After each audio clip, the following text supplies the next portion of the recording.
일상 속의 하루 묵상에 오신 샬롬 공동체 가족 여러분을 환영하고 축복합니다. 어느새 우리가 또 7월을 보내고 이제 8월을 맞았습니다. 이 8월의 시간도 우리가 하나님과 함께 동행하고 또 하나님의 말씀에 순종하기에 하나님의 복을 풍성히 누릴 수 있는 시간 되기를 축복합니다. 오늘도 우리가 말씀 소리 문답 함께 묵상하는데요. 기대하는 마음으로 함께 하기를 원합니다. 오늘 함께 나눌 문답은 96문답, 97문답입니다. 제가 질문을 읽고 여러분의 대답을 읽어주시기 바랍니다. 주의 성찬이 무엇인가요? 주의 성찬은 성례인데 그리스도의 정하심에 따라 빵과 포도주를 주고 받음으로 그의 죽으심을 나타내 보이는 것입니다. 성찬을 합당하게 받는 자들은 육체적으로나 유혹적인 방식을 따르는 것이 아니라 믿음으로 그리스도의 몸과 피의 참여자가 되어 그리스도의 모든 유익과 함께 그들의 영적 양식을 얻으며 은혜 안에서 자라갑니다. 주의 성찬을 합당하게 받기 위해 무엇이 요구되나요? 주의 성찬에 합당하게 참여하려는 자들에게 요구되는 것은 그들이 자기 자신을 살펴 합당하지 않게 와서 그들 자신에게 임하는 심판을 먹고 마시지 않도록 하기 위해서 그들이 주님의 몸을 분별하는 지식과 주님을 양식으로 삼는 믿음과 회개와 사랑과 새로운 순종함이 있는지 확인하는 것입니다. 네, 오늘은 성찬에 대해서 함께 우리가 나누려고 하는데요. 성찬은 세례와 함께 우리 주 그리스도께서 친히 제정하신 성례입니다.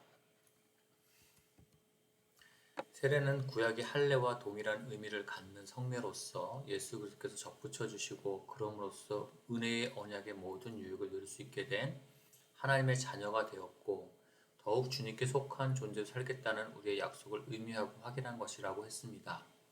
새로운 탄생과 관련된 것이기 때문에 한 번밖에는 시행을 하지 않습니다.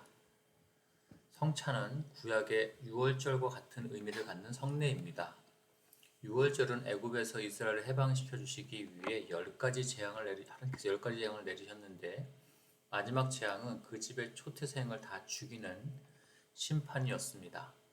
어린 양의 피를 자신들의 문지방과 문설주에 바른 이스라엘 집은 죽음의 심판을 면했지만 어린 양의 피를 바르지 않은 이 애굽 사람들의 장자와 짐승들의 초태생은 모두 죽임을 당했습니다. 그 결과 애굽 왕은 할 수 없이 이스라엘 백성을 다 해방시켜 주었습니다. 이 사건이 바로 이스라엘의 유월절입니다. 이것을 기념하는 것이 유월절의 식사였습니다. 예수님께서 죽으시기 전날 밤에 제자들과 함께 유대인들의 명절인 이 유월절을 지키는 중에 떡과 포도주를 나누시면서 이를 행하여 당신을 기념하라고 하시며 성찬을 제정하셨습니다. 예수님께서는 떡을 떼시면서 이것이 나의 몸이니라 하시고 잔을 들어서는 이것은 죄사함을 얻게 하려고 많은 사람을 위하여 흘리는 바 나의 피 곧 언약의 피라고 말씀하셨습니다. 사실 유월절의 어린 양은 예수님을 상징합니다. 예수님께서 십자가에 죽으신 것이 바로 이 유월절 양과 같이 예수님을 믿는 하나님의 백성을 위해 대신 죽임을 당하신 것입니다. 예수님을 믿는 자는 예수님의 피를 자신에게 바르는 것과 같습니다. 유월절 식사로 유월절을 기념하듯이 성찬은 예수님의 죽으심을 떠올리며 기념하는 것입니다. 그리고 이것에 참여하는 것은 연합과 교제를 의미합니다. 그리스도와의 연합과 교제를 통해 우리는 그리스도의 중보의 유익을 누리며 영의 양식을 공급받고 그 안에서 하나님의 자녀로서 성장해 가는 것입니다.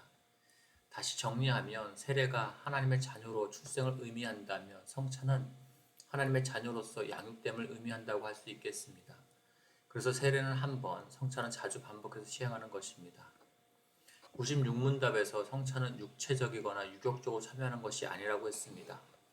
성찬의 떡과 포도주가 실제 그리스도의 육체와 피로 변한다는 천주교의 화채설이나 떡과 포도주에 그리스도의 실제 몸과 피가 존재한다고 믿는 공제설은 그리스도의 몸과 피에 대해 육체적이고 유격적으로 참여하는 것을 말합니다. 어거스틴이 말한 것처럼 주님의 제자들은 주님과 더불어 떡을 먹으나 떡과 함께 주님을 먹은 것은 아닙니다.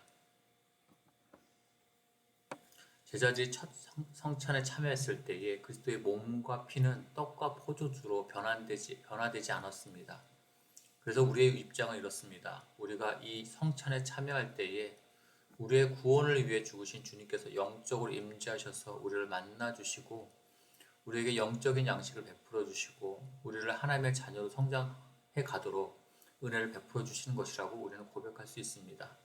그러니 눈에 보이는 떡과 포도주에 너무 큰 관심을 둘 필요가 없습니다. 성찬이 효력이 있는 것은 떡과 포도주 자체의 능력도 아니고 시행하는 사람의 영성의 수준 때문도 아닙니다. 오직 그리스도께서 우리에게 복을 베풀어 주시기 때문입니다. 97문답에서는 우리가 성찬을 합당하게 받기 위해 요구되는 것이 무엇인지를 설명합니다. 그렇다고 해서 이 말을 오해해서는 안 됩니다. 그 누구도 주님의 식탁에 참여할 만한 합당한 자격을 가진 사람은 없습니다.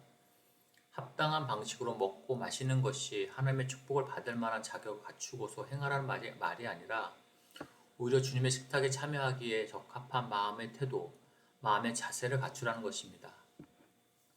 그렇다면 그 마음의 자세는 무엇일까요? 성찬에 합당하게 참여한 사람들은 자신이 성찬에 참여하는 것에 합당치 않은 죄인임을 알고 예수 그리스도의 죽으심을 통해서만 하나님 앞에 용납될 수 있다라는 그 믿음을 가지는 것을 의미하는 것입니다. 그러니 자신이 약하고 부족하다고 느끼는 사람일수록 성찬에 더욱 적극적으로 참여해야 하고 하나님의 은혜 안에서 우리의 연약함을 경고해 주시기를 의지해야 하는 것입니다. 소유리문답 97문답에서 말하는 주님의 몸을 분별하는 지식은 우리를 대신하신 예수 그리스도의 고난과 죽으심으로 인해 우리의 모든 죄가 속죄되었음을 인정하는 마음을 의미합니다. 그래서 성찬에 합당하게 참여하는 사람은 자신이 주님의 성찬에 얼마나 합당하지 않은지를 전적으로 인식하고 예수 그리스도를 온전히 의지하며 사랑하는 독생자를 내어주신 하나님께 감사하는 마음을 가지게 되는 것입니다. 또한 성찬에 참여할 때에 그리스도께서 우리를 위해 행하신 일들을 바르게 인식하는 것과 함께 우리가 그리스도와 바른 관계를 가지고 있는지 우리 자신과 마음을 살펴보는 것이 필요합니다. 우리가 구원자이신 예수님에 대한 올바른 신앙이 있는지, 그 사랑에 감사하는 마음에 그분의 말씀에 순종하려는 의지가 있는지 우리 자신을 살펴보아야 한다는 것입니다. 많은 사람들이 성찬 앞에서 작은 믿음과 부족한 회개와 사랑, 순종의 결단 때문에 고민할 수 있습니다. 그런데 성경이든 소유리문답이든 우리가 충분히 그 부분에서 부족함이 없는 상태, 강하고 완전한 상태가 되어야 성찬에 참여할 수 있다고 말하고 있지는 않습니다. 사도 바울 역시도 자신에 대해 오라 나는 공고한 사람이로다 이 사망의 몸에서 누가 나를 건져내랴 라고 하면서 탄식하였습니다. 사도 바울도 자신의 작은 회개와 믿음, 순종을 시작할 뿐 바울 역시도 스스로를 자신이 이르기를 원하는 그 자리에서 멀리 떨어져 있는 존재로 느꼈을 것입니다. 그런 그가 어떻게 주님의 성찬에 참여하며 또 집례까지 할 수 있었겠습니까? 사도 바울은 예수 그리스도께서 죄인된 우리를 구하러 오셨다는 사실을 분명하게 알고 있었기 때문입니다. 그가 비록 죄인 중에 괴수 같은 가련한 존재일지라도 오직 예수 그리스도께서 자신의 소망이요 기쁨이 되실 수 있음을 그 무엇보다도 잘 알았기 때문입니다.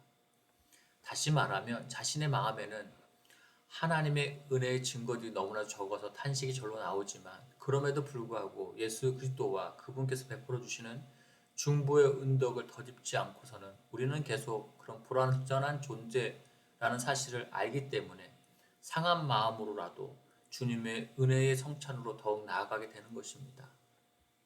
성찬은 예수님께서 그 백성에게 은혜를 베풀어 주시는 식탁입니다. 예수님께서는 성찬을 통해 하나님의 자녀들이 이 세상에 살아가는 데 필요한 모든 영적인 양식을 공급하여 주십니다. 예수님 자신이 성도들의 영적인 양식이기 때문입니다. 신자에게 필요한 모든 은혜는 예수님 안에 다 있습니다. 그러기에 예수님을 더욱 깊이 알고 예수님과 사랑의 교제를 나누는 것이 바로 하나님의 자녀들이 얻는 영적인 양식입니다.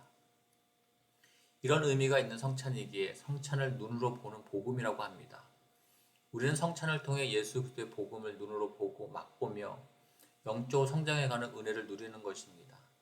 또한 성찬에 반복해서 참여하기 때문에 다음번 성찬에 참여하기 위해 자신을 준비시키며 날마다 삶에서 살아가는 삶의 과정을 통해 우리는 예수님과 동행하는 삶을 살며 자연스럽게 우리의 삶으로 복음을 증거하는 삶 역시도 살아갈 수 있게 되는 것입니다. 코로나로 인해서 다음번 성찬이 언제가 될지 우리는 확실히 알 수는 없지만 우리의 매일 삶에서 성찬에 합당하게 참여하기 위하여 주님께서 우리를 위해 행하신 일들을 다시 한번 되새겨보며 믿음과 회개와 그리고 그분의 사랑에 감사하며 순종하고자 하는 마음으로 살아가시는 복된 샬롬 공동체 가족들 모두 되시기를 축복합니다. 제가 기도하겠습니다.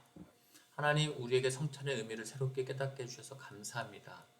성찬이 의미하는 주님의 죽으심을 통해 우리가 모든 죄에서 용서를 받고 의롭게 되어 하나님의 자녀로 살아갈 수 있게 되었음을 고백합니다.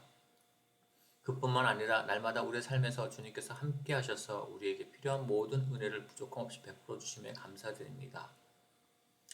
우리가 비록 코로나로 인해 성찬에 참여할 날이 언제일지를 모르는 어려운 상황 가운데 살아가지만 믿음으로 주님 앞에 나아가는 하나님의 자녀들에게 날마다 예수 그리스도의 구원의 은혜를 베풀어 주시고 주님을 더욱 의지하며 자신의 잘못과 죄로부터 돌이키고 하나님을 더욱 사랑하고 주님의 말씀에 순종하고자 하는 의지를 강하게 세워주십시오. 날마다 주님과 영적으로 교제함으로 우리의 참된 떡과 포도주가 되시는 예수 그리스도를 붙들고 그 힘으로 살아가게 해주십시오. 우리 샬롬 가족들 모두 주님을 더욱 사랑하는 한 주의 삶을 살아내기를 축복하며 예수님의 이름으로 기도합니다. 아멘. 개인 기도 시간으로 계속 기도하시겠습니다.